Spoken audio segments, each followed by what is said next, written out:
ஓம் முருகாவேல் முருகா வெற்றிவேல் முருகா.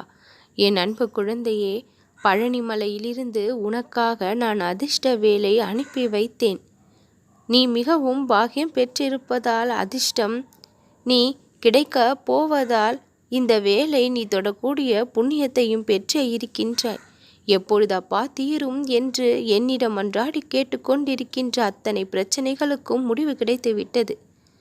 சிறிது நேரத்தில் உன் வாழ்க்கையில் மிக பெரிய மகிழ்ச்சி ஆரம்பமாக உள்ளது. உன்னை கலங்கடித்த பிரச்சனைகளும் கதி கலங்கப் போகின்றது. பிரச்சனைகளே உன்னை விட்டு விலகி செல்லக்கூடிய அளவிற்கு அதிசயங்களும் அற்புதங்களும் நிகழும். உன் இதயத்தை நொறுங்க வைத்த, உன் கண்களை கலங்க வைத்த அத்தனை துன்பங்களும் சற்று நேரத்தில் வந்த திசை கூட தெரியாமல் திணறப் போகின்றது. என் அன்பு குழந்தையே, எதை நினைத்தும் நீ கவலைப்படாமல் இருக்க வேண்டும். உன் வாழ்க்கைக்கு பொறுப்பாக நான் இருக்கின்றேன் என்று நீ நம்ப வேண்டும். கலங்கி கிடக்கும் உன்னுடைய வாழ்க்கையை நான் நிச்சயம் கோபுர கலசம் போல பரிசுத்தமாக்கி விடுவேன். உன்னை உயரத்தில் நான் வாழ வைப்பேன். பிறர் மத்தியில் தலை நிமிர்ந்து வாழ வைப்பேன். வேதனைப்பட்ட மனமானது சந்தோஷத்தை அனுபவிக்கும். ஆயத்தமாக இரு.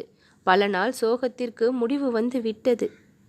உன்னுடைய வாழ்க்கையில் என்னுடைய ஆதிக்கம் அதிகமாக இருப்பதால் மகிழ்ச்சியும் அதிகமாக குடிக்கொள்ளும். இனி பிறரால் ஏளனமாக நீ பார்க்கப்பட்டிருக்கின்றாய். ஏராளமான துன்பத்திற்கு நீ ஆளாகி இருக்கின்றாய். பிறர் உன்னை அவ்வளவு கஷ்டப்படுத்தியும் அவர்களும் நலமாக இருக்க வேண்டும் என்று உன்னுடைய ஆழ்மனம் சிந்திக்கின்றது. யாருடைய உதவியெல்லாம் கிடைக்க வேண்டும் என்று நினைத்தாயோ அவர்களுடைய உதவி பல சமயங்களில் உனக்கு கிடைக்காமல் சென்றிருக்கின்றது. எதையோ இழந்ததைப் போல என் நேரமும் உணர்ச்சி உனக்கு இருக்கின்றது. உன் அருகில் நான் இருப்பதை சிறிது நேரத்தில் நான் உணர வைக்க இருக்கின்றேன். துன்பங்கள் அத்தனையும் தொலைந்து இன்பத்தினுள் நீ உள்நுழைய வந்திருக்கின்றாய். பிரச்சனைகள் அனைத்தும் குறைந்து மகிழ்ச்சியை ஆரத்தி காண்பித்து வரவேற்கப் போகின்றாய்.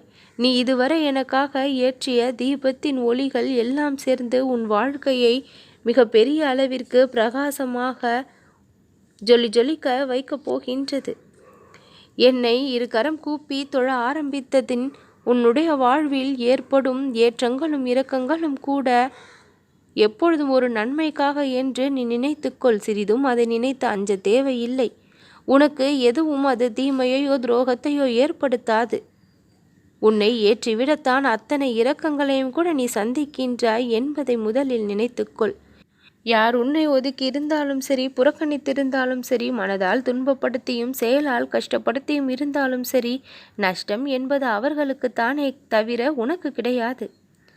என் அன்பு குழந்தையே, உன்னுடைய மூச்சாக நான் உன்னுள் இருந்து உன்னை வாழ வைத்து கொண்டிருக்கின்றேன். பிரச்சனைகள் இல்லை என்றால் வாழ்க்கை இல்லை. ஆனால் அனைத்து பிரச்சனைகளையும் தாண்டி சமாளித்து நகர்ந்து கொண்டே இருந்தால்தான் இன்பம் என்ற ஒன்று நிலைக்கும் வர முடியும். சுழன்று கொண்டிருக்கும் இந்த கால சக்கரமானது உன் வாழ்க்கையின் இன்பத்தின் பக்கம் திரும்பி இருக்கின்றது. பிரச்சனைகள் எல்லாம் படிப்படியாக மறைந்து விடும். மனதில் உறுதியோடு, நெஞ்சில் தைரியத்தோடு எழுந்து நில். துவண்டு சுருண்டு படுக்காதே. பிரச்சனைகள் அதிகமாவது போல தோன்றுகின்றது என்றால் உன் வாழ்க்கையில் நிம்மதி வர காத்திருக்கின்றது என்பதை புரிந்து நட. நல்லதே நடக்கும்.